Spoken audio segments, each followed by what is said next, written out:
Selamat hari Minggu, selamat memasuki Minggu Prapaskah yang ke-6, tanggal 5 April 2020. Mari kita akan bersama-sama mendengarkan pemberitaan firman Tuhan. Sebelumnya saya mengajak kita untuk berdoa. Mari kita berdoa.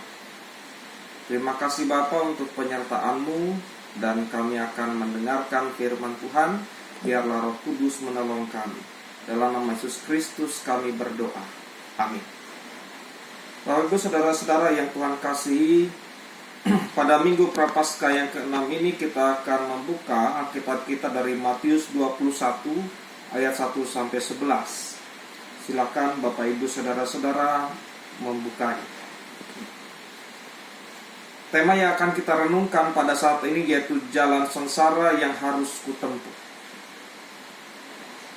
Bapak Ibu saudara-saudara yang Tuhan kasihi, keempat penulis Injil mencatat dengan cermat bagaimana kemudian Yesus dielu-elukan saat memasuki kota Yerusalem. Dia menaiki seekor keledai. Dan peristiwa itu terjadi 5 hari sebelum kematiannya. Hari Paskah pada waktu itu jatuh pada hari ke-14 di bulan itu, sedangkan pada saat menjelang Paskah itulah kemudian orang-orang mulai memisahkan domba-domba Paskah yang akan mereka persembahkan.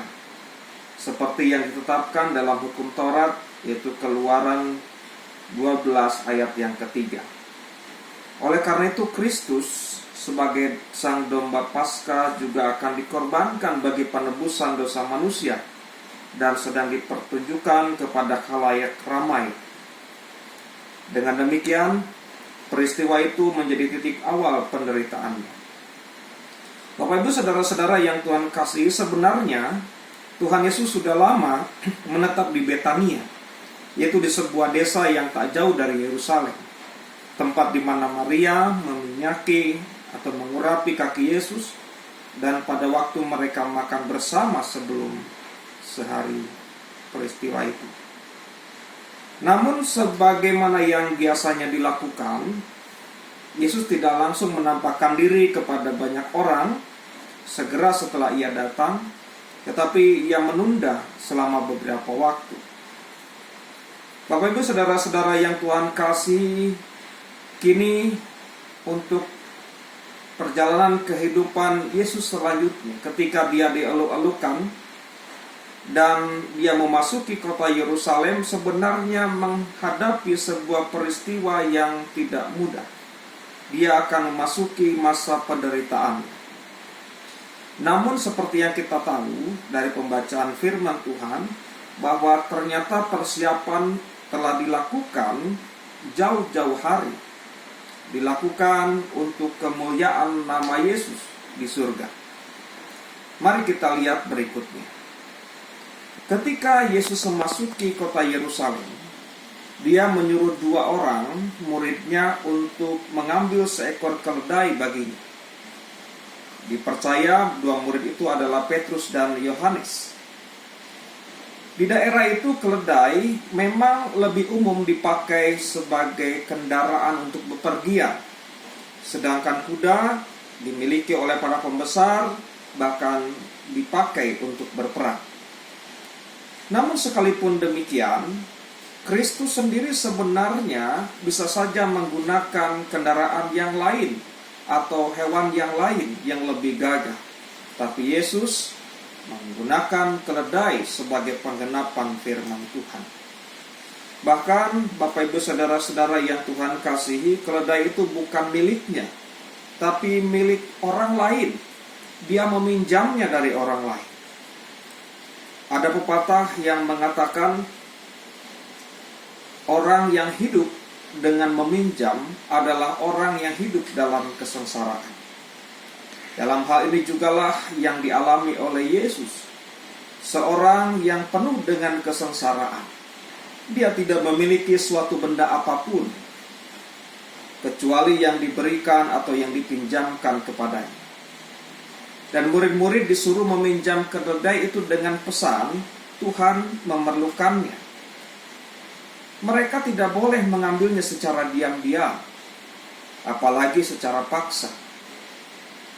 Karena itu kemudian mereka diajarkan untuk mengambilnya dengan sepenuh hati dan meminta persetujuan atau sepengetahuan dari pemiliknya. Dan mereka pastikan oleh Tuhan Yesus mereka akan mendapatkan keledai tersebut. Nah, Bapak Ibu saudara-saudara yang Tuhan kasih, apa pesan dari firman Tuhan bagi kita saat ini?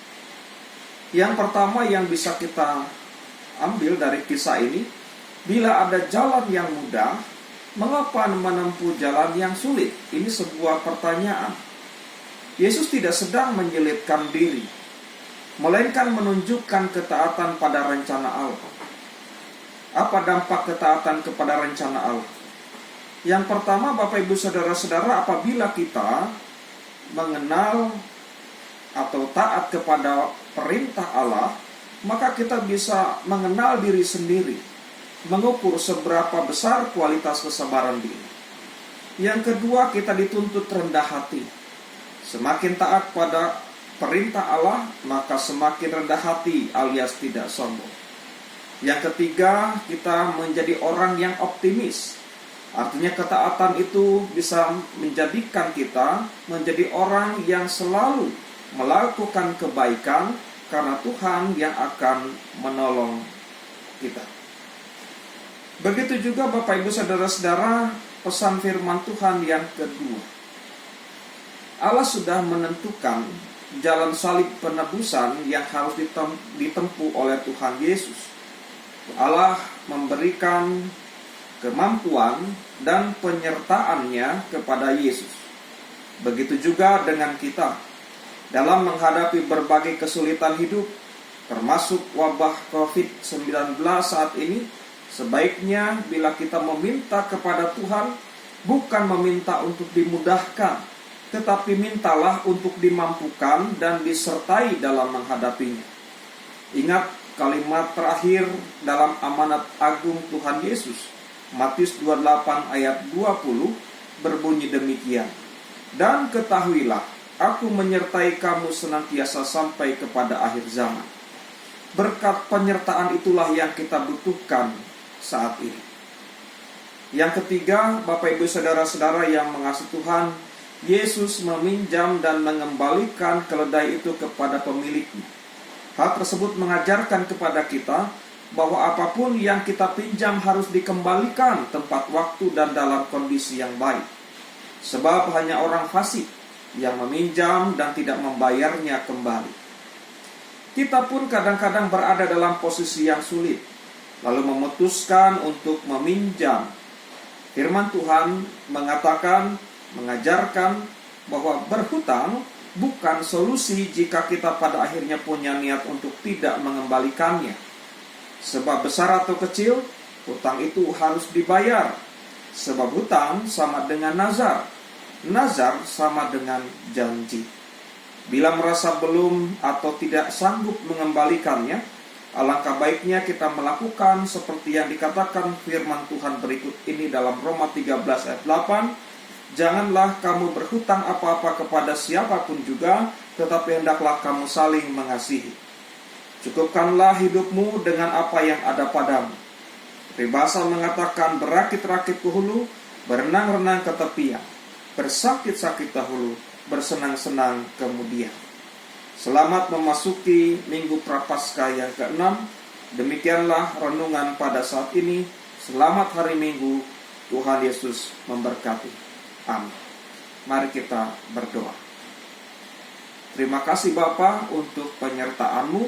Biarlah Engkau memberkati kami memasuki Minggu Prapaskah yang ke-6 ini dengan penuh keyakinan dan ketaatan kepada firman Tuhan. Dalam nama Yesus Kristus kami berdoa. Amin.